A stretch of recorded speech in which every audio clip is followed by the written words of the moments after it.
বা সে কেন আমার মতো একটা অর্ধেক বয়সের বেশি মহিলার সাথে সম্পর্ক বা প্রেমের সম্পর্কে জড়াতে রাজি হলো। আমি অবৈধ রিলেশনে যেতে চাইনি। তারা আমার ব্যাকগ্রাউন্ড জানে না, তারা আমার ভিডিও দেখে তাদের গালি দিতে ইচ্ছা হয়েছে, তারা দিয়েছে। প্রধান উপদেষ্টা যিনি আছেন তিনিও চরম লেভেলে গালি খাচ্ছেন। যারা খুব আজে বাজে ধরনের অফেন্সিভ গালাগালি টাইপের কমেন্ট করে তাদের বেশিরভাগই স্ট্যাটাস হচ্ছে তারা ড্রাইভার, কাজের বুয়া, এই ধরনের লোকজন।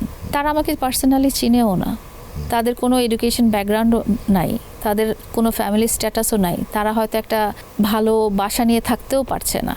এই ধরনের মানুষের কাছে যখন একটা অ্যান্ড্রয়েড ফোন বা একটা যেটাতে ফেসবুক দেখা যায় বা তারা দু একটা বাংলা কথা লিখতে পারে, তাদের কাছ থেকে এগুলো ছাড়া আর কি আশা করা যায়? সো এটা নিয়ে I don't really bother, because তারা আমার ব্যাকগ্রাউন্ড জানে না, তারা পার্সোনালি আমি কেমন সেটাও জানে না। তারা আমার ভিডিও দেখে তাদের গালি দিতে ইচ্ছা হয়েছে, তারা দিয়েছে। এটাকে এত সিরিয়াসলি নেওয়ার কিছু নাই, বিকজ গালি যে শুধু আমি খাই সেটা না। দেশের সর্বোচ্চ লেভেলে যিনি আছেন, এখন ধরেন প্রধান উপদেষ্টা যিনি আছেন, তিনিও চরম লেভেলে গালি খাচ্ছেন। হ্যাঁ, তাদেরকে সোশ্যাল মিডিয়াতে এমন সব মানুষ ধুয়ে দিচ্ছে যারা কোনো স্ট্যাটাসের মধ্যেই পড়ে না। তো আমি যখন ওনাদের সাথে চিন্তা করি ব্যাপারটা যে কারা আমাকে গালি দিচ্ছে, আমার সমকক্ষে কেউ যখন আমাকে গালি দিবে বা আমার চেয়ে হাই স্ট্যাটাসে কেউ যখন আমাকে গালি দিবে, তখন আমি ব্যাপারটা সিরিয়াসলি নেওয়ার একটা চিন্তা ভাবনা আছে যে ঠিক আছে, উনি বুঝে গালি দিয়েছেন। কিন্তু আমার কাছাকাছি পর্যন্ত যারা আসতে পারছে না, তারা গালি দিলে ওটা তো আমার মন খারাপ করার কিছু নাই।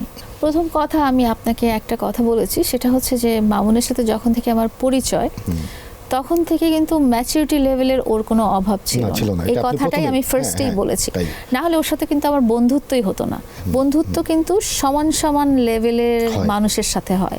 হ্যাঁ, একটা যে মানুষের সাথে আমার মেন্টাল আন্ডারস্ট্যান্ডিংটা হচ্ছে না, তার সাথে আমার বন্ধুত্বপূর্ণ সম্পর্কই তো হবে না। এবং এমন না যে আমি প্রথম দিনই তাকে বিয়ে করে ফেলেছি, তার সাথে বন্ধুত্বপূর্ণ সম্পর্ক, তারপরে প্রেমপূর্ণ সম্পর্ক, তারপরে তার পরিবারের অ্যাপ্রোচ, এগুলো 1 বছরের পরে, তারপরে কিন্তু যখন সে আমার বাসায় থাকতে চলে এসেছে, তখন আমি বলেছি যে আমার বাসায় থাকতে হলে লিগেলি থাকতে হবে, আমরা তো এইভাবে থাকতে পারবো না। সো তখনই কিন্তু বিয়ের ব্যাপারটা এসেছে। আমি অবৈধ রিলেশনে যেতে চাইনি। হ্যাঁ, আর বয়সের ব্যাপারটা যেটা হয়েছে, বয়সের পার্থক্যে বিবাহ হয়ে থাকে। আপনি ইভেন আমাদের মিডিয়া ইন্ডাস্ট্রিতেও সুবর্ণা ম্যাডামকে দেখেছেন, আরও অনেককে দেখেছেন। এবং ধর্মীয় ক্ষেত্রেও এটা অ্যালাউ, বয়সে বড় নারীকে বিয়ে করা যায়। কিন্তু যদি আমরা দেখি যে এত বেশি হিউজ ডিফারেন্স, সেটা আমরা নর্মালি সমাজের চোখে নর্মালি ভালোভাবে দেখি না। কিন্তু আইনগত কোনো বাধা নেই এবং ধর্মীয় কোনো বাধা নেই। এবং যেটা হয়েছে যে সে কেন বিয়ে করতে রাজি হলো, বা সে কেন আমার সাথে থাকতে রাজি হলো, বা সে কেন আমার মতো একটা অর্ধেক বয়সের বেশি মহিলার সাথে সম্পর্ক বা প্রেমের সম্পর্কে জড়াতে রাজি হলো। যতক্ষণ না পর্যন্ত আমাদের ডিসপিউট অ্যারাইজ হয়েছে, ততক্ষণ না পর্যন্ত কিন্তু সে দুনিয়ার সামনে দেখেছে যে সে আমার ফিয়ান্সে। কখনো কিন্তু সে আমাকে হাইড করেনি মিডিয়াতে না, কখনো কিন্তু প্রথম থেকে যে সম্পর্ক ছিল, সে যদি এই সম্পর্কটাতে কমফোর্টেবল ফিল না করতো, সে কিন্তু প্রথম থেকেই বলতো যে তুমি বোরখা পরে থাকো এবং তুমি মিডিয়ার সামনে আসবে না। কিন্তু সে নিজেই আমাকে মিডিয়ার সামনে নিয়ে এসেছে এবং সে নিজেই আমাকে মিডিয়ার সামনে প্রকাশ করেছে যে শি ইজ মাই ফিয়ান্সে।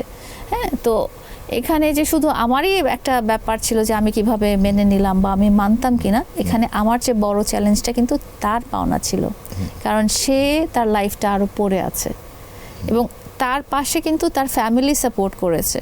তার ফ্যামিলিরও কিন্তু এটা একটা বড় চ্যালেঞ্জ ছিল যে আমার ছেলের চেয়ে এত বছর বয়সী